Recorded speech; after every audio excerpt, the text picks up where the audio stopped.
നമസ്കാരം, ഞാൻ Shanida. Chemmanur international jewellers Kaumudi ഹെഡ്ലൈൻസിലേക്ക് സ്വാഗതം. Presented by Baba easy English. ആഹ്ലാദത്തിൽ അൻവാർശേരി.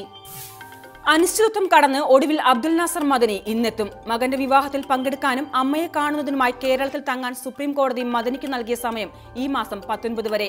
മദനി നാട്ടിലെത്തുന്നത് യാത്ര മുടക്കാൻ കർണാടക പോലീസ് നടത്തിയ ശ്രമങ്ങളെ കോടതി ഉത്തരവിലൂടെ മറികടന്ന്. സുരക്ഷാ ജീവനക്കാർക്കും സഹായികൾക്കുമൊപ്പം മദനി ബംഗളൂരുവിൽ നിന്ന് യാത്ര പുറപ്പെടുന്നത് ഉച്ചയ്ക്ക് 2:20. എയർ ഏഷ്യ ഫ്ലൈറ്റിൽ 3:30 നെടുമ്പാശ്ശേരിയിൽ ഇറങ്ങുന്ന മദനി കാറിൽ കൊല്ലം കരുനാഗപ്പള്ളി അൻവാർശേരിയിലേക്ക് പോകും. കേരളത്തിലെ സുരക്ഷാ ചെലവുകൾക്കായി മദനി കർണാടക പോലീസിന് നൽകേണ്ടത് 1.18 ലക്ഷം രൂപ.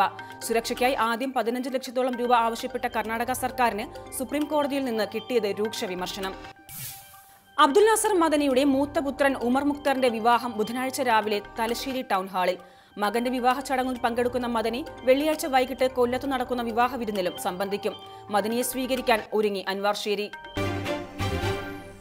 കുരുക്കിടാൻ കുറ്റപത്രം. നടിയെ ആക്രമിച്ച കേസിൽ ദിലീപിനെതിരെ പോലീസ് കുറ്റപത്രം സമർപ്പിക്കാൻ ഒരുങ്ങവേ ജാമ്യാപേക്ഷയുമായി നടൻ നാളെ വീണ്ടും ഹൈക്കോടതിയെ സമീപിച്ചേക്കും. ദിലീപിനെതിരെ കടുത്ത വകുപ്പുകൾ ചുമത്തിയുള്ള കുറ്റപത്രം ഗൂഢാലോചന കേസിലെ തെളിവ് ശേഖരണം ഏറെക്കുറെ പൂർത്തിയായ സാഹചര്യത്തിൽ ഗൂഢാലോചന തെളിയിക്കുന്നതിൽ നിർണായകമായ സാഹചര്യ തെളിവുകൾ ശേഖരിക്കുന്ന ജോലി അന്തിമഘട്ടത്തിലെന്ന് അന്വേഷണ സംഘം. ഇതിന്റെ ഭാഗമായി നാദിർഷയുടെയും അപ്പുണ്ണിയുടെയും മൊഴികൾ വീണ്ടും ശേഖരിക്കും. സുപ്രധാന തൊണ്ടി മുതലായ മൊബൈൽ ഫോൺ നശിപ്പിച്ചെന്ന പ്രതികളുടെ മൊഴി വിശ്വസിക്കാതെ പോലീസ്. പടയൊരുക്കാൻ ബി.ജെ.പി. സംസ്ഥാനത്തെ അക്രമ സംഭവങ്ങളിൽ CPM-നെ പ്രതിസ്ഥാനത്ത് നിർത്തിയുള്ള പ്രചരണത്തിന് തയ്യാറെടുപ്പുമായി ബി.ജെ.പി. ഈ മാസം അവസാനം പാർട്ടി സംസ്ഥാന അധ്യക്ഷൻ കുമ്മനം രാജശേഖരൻ നയിക്കുന്ന യാത്രയിൽ അമിത്ഷായും പങ്കെടുക്കുമെന്ന് റിപ്പോർട്ട്. കുമ്മനത്തിന് ഒപ്പം 5 ജില്ലകളിലായി അമിത്ഷാ 100 കിലോമീറ്റർ സഞ്ചരിക്കും.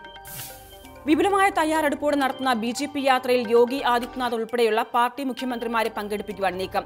രാഷ്ട്രീയ കൊലപാതകങ്ങളിൽ ജീവൻ നഷ്ടമായ പ്രവർത്തകരുടെ വീടുകളും നേതാക്കൾ സന്ദർശിക്കും. യാത്രയുടെ വിശദാംശങ്ങൾ നാളെ തലസ്ഥാനത്ത് ചേരുന്ന നേതൃയോഗത്തിൽ. കേന്ദ്ര ധനമന്ത്രി അരുൺ ജെയ്റ്റ്ലിയുടെ ഇന്നത്തെ കേരള സന്ദർശനം കുമ്മനത്തിന്റെ കേരള യാത്രയ്ക്ക് മുന്നോടിയായെന്ന് നിഗമനം. രാഷ്ട്രീയ അഭ്യൂഹങ്ങൾക്ക് വഴിമരുന്നിട്ട് RSS മേധാവി മോഹൻ ഭാഗവത് 14-ന് കേരളത്തിൽ.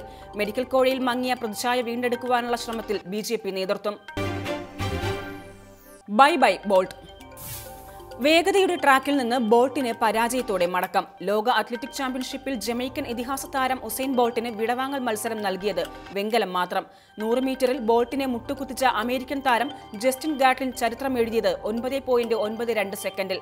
ബോൾട്ടിന് ലോകത്തിന്റെ ബൈ ബൈ. അപരാജിതനായ വേഗരാജാവിനെയും ആരാധകരെയും ഞെട്ടിച്ച മത്സരത്തിൽ സ്വർണം കൈവിട്ട ബോൾട്ടിനെ 3-ാം സ്ഥാനത്തേക്ക് തള്ളിയത് അമേരിക്കൻ താരം തന്നെയായ ക്രിസ്ത്യൻ കോൾമാൻ.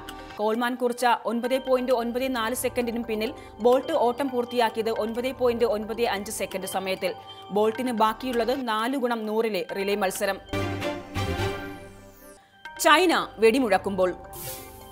സിക്കിം അതിർത്തിയിലെ തർക്കപ്രദേശമായ ദോക്ലാമിൽ ഇന്ത്യക്കെതിരെ സൈനിക നടപടിക്കൊരുങ്ങി ചൈന. ദോക്ലാമിൽ നിന്ന് ഇന്ത്യൻ സൈന്യത്തെ പിന്തിരിപ്പിക്കാൻ 2 ആഴ്ചയ്ക്കകം ചൈന നടപടി തുടങ്ങുമെന്ന് റിപ്പോർട്ട്. ആശങ്ക പടർത്തുന്ന വാർത്ത പുറത്തുവിട്ട് ചൈനീസ് ഔദ്യോഗിക മാധ്യമമായ ഗ്ലോബൽ ടൈംസ്. അതിർത്തിയിലെ സംഘർഷം പരിഹരിക്കാൻ തങ്ങൾ അങ്ങേയറ്റം ശ്രമിച്ചെന്നും സംയമനത്തിന് അതിരുണ്ടെന്നും ചൈനീസ് വിദേശകാര്യ മന്ത്രാലയം. ഇന്ത്യയും ചൈനയും ഭൂട്ടാനും അതിർത്തി പങ്കിടുന്ന ദോക്ലാമിലെ സംഘർഷങ്ങൾക്ക് തുടക്കം ഈ മേഖലയിൽ ചൈനയുടെ പുതിയ റോഡ് നിർമ്മാണത്തോടെ. പ്രശ്നപരിഹാരത്തിന് സംഘർഷമല്ല, നയതന്ത്ര ശ്രമമാണ് ആവശ്യമെന്ന നിലപാടിൽ India. Chemmanur international jewellers Kaumudi headlines സമാപിക്കുന്നു. Presented by Baba easy English. അടുത്ത ഹെഡ്ലൈൻസ് 1 മണിക്കൂറിന് ശേഷം. നമസ്കാരം.